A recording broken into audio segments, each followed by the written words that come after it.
What is Australia's most popular four-wheel drive? And I mean full four-wheel drive, not those namby-pamby all-wheel drive things. Yep. This is Toyota Prado. For over 10 years, this version of Prado has been carrying people and their bits and bobs to far-flung corners of the planet. But conditions in Australia have been grim for the retail market over the last few years. It's down 8.1% over this time last year, and the passenger segment is hit particularly badly. But of the top 10 sellers, Toyota is number 1. This particular car is number 10. Interestingly, of the top 10 best sellers in Australia, 6 of them are SUVs or pickups. Prado has 4 models: GX, GXL, VX and Kakadu. Our car is the second to bottom GXL, but that doesn't mean it's poverty-stricken. Old-fashioned perhaps, but not poverty-stricken. All are powered by the same reliable 2.8 4-cylinder turbo diesel with 450 newton meters of torque, so 130 kilowatts and 450 newton meters of torque. All cars have a 6-speed automatic, but in the base model you can get a 6-speed manual if that's your thing. Over that 10 years, Prado has been given various updates. It was given these bi-LED headlights, a new grille, and this. You can see that this is solid. I'll see if I can get in closer. You can see that that's solid, and that means behind there is a radar for the radar-assisted cruise control. It also uses a camera up here in the windscreen. Also part of Toyota's sensing, they use LiDAR, which is that fancy laser system. Who'd have thought in a humble Toyota? Although this is $59,000 for the manual, you've got to add $3,000 for the automatic and probably another $3,000 for on-roads.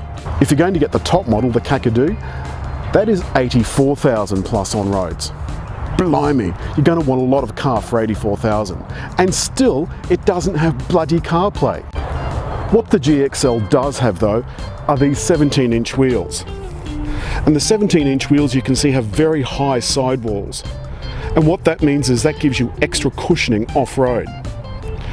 And the suspension, can you see that? That is fairly tough stuff. You can see this car has done not a lot in the way of off-roading. In fact, none at all. This car misses out on blind spot monitoring, which is a bit of a shame. The top model gets it, of course. For another 25 grand, I'd expect it.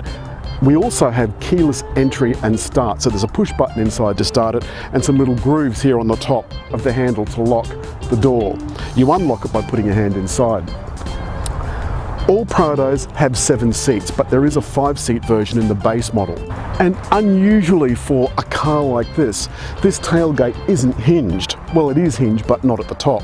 There are lock and unlock buttons just here, and the door handle is just here. So pull that, and it opens like so. But it's got a party trick.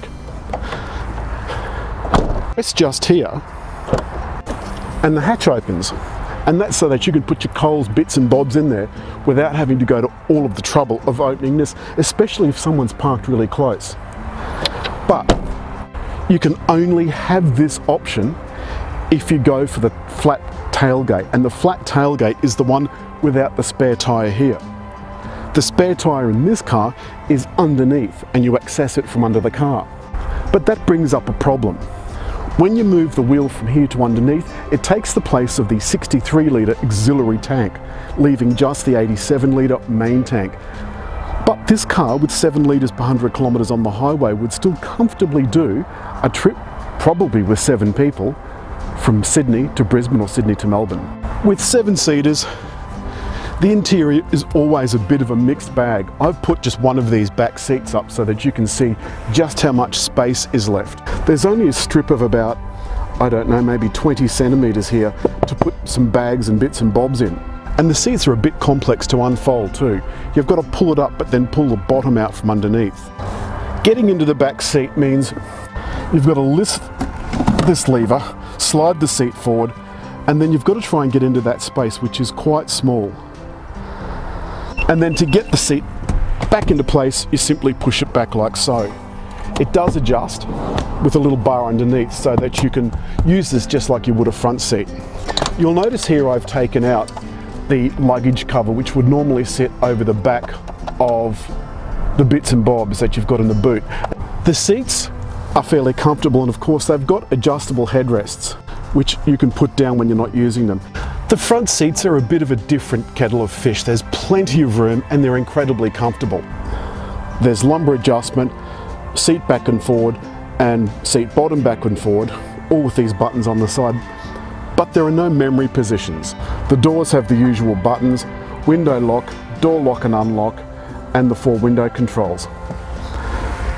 This is a nice soft sort of neoprene-y sort of fabric, but I don't know, it just all looks a little bit cheap. There are plenty of cup holders all over the place.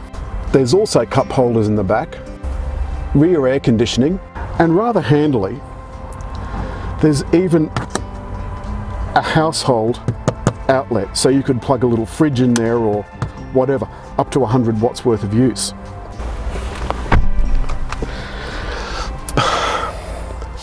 But this cabin, although it's completely functional, it does need a rethink. This, for example, looks a little bit old. The metallized plastic, this sort of grey plastic, which looks a bit cheap, but you know, look, it is still very functional. There's fixed buttons down the side of the screen, and it is of course a touch screen. Down below is a little cubby hole, and this in the Kakadu is where the crawl controls go. Below that are the off-roading controls and cup holders, the 6-speed automatic selector, and then behind that the controls for the heating and cooling of the 2 front seats. Behind that is another 12-volt power outlet and USBs. There's also a little spot here for your mobile phone. It's got a clever centre bin. Unlock the top bit and it's just a little spot for papers or licenses or passports or whatever. Open the bottom one and the whole lot opens. And this is a really deep bin. In the bottom, you'll see there's a switch, and that puts air conditioning into this bin so that you could, for example, keep your drinks cool on a trip. But in the top 2 models, this is refrigerated, so it will actually keep them not just cool, but frosty. Instruments are all clearly laid out, and the steering wheel is leather clad.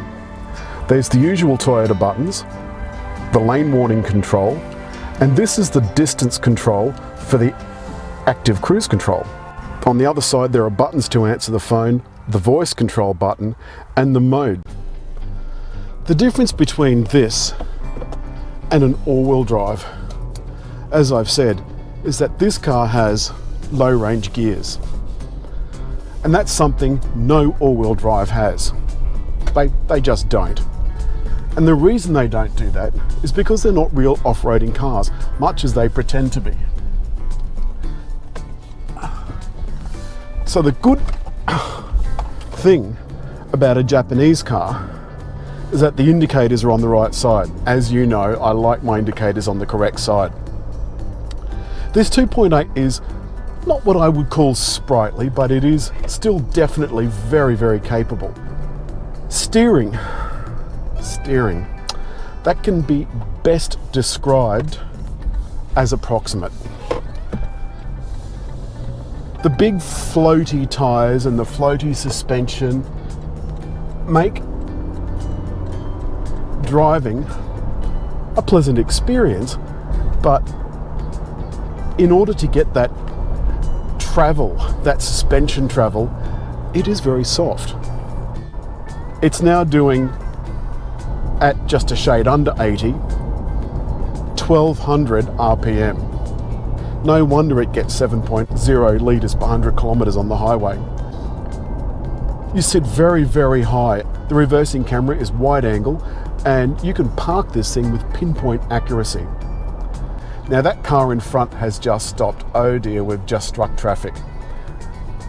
Prado has now slowed down to 58, 56, 55. This is a Sunday afternoon in Sydney, people.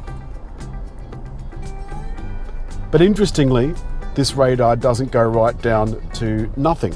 It doesn't have Q assist. So that got down to about 30 kilometers an hour and it switched off, which I personally find a little bit annoying. I'll put a link below to the LandCruiser that we tested recently, as well as the full specs for this car. It does have a lot of stuff in it, but by not spending the extra money buying the Kakadu, the top model, you do miss out on a lot of really cool things. The crawl is particularly brilliant. Do yourself a favor, jump onto Google's and Google's yourself a YouTube video of a LandCruiser in the desert, in the Sahara, digging itself out of sand. It's amazing. It's up to its axles in sand. Put the crawl control on and it just seems to lift itself up. Even without that, I feel like this thing could probably do it. It is so capable. Now that we've stopped, I'll tell you about our brand new rating system. There are 10 criteria and we rate each out of 10 in 10 criteria. Add it all up and you get a score. I'll put that in the story as well, but this car got 49 out of 100. So that's about average. As always, hit just there to subscribe.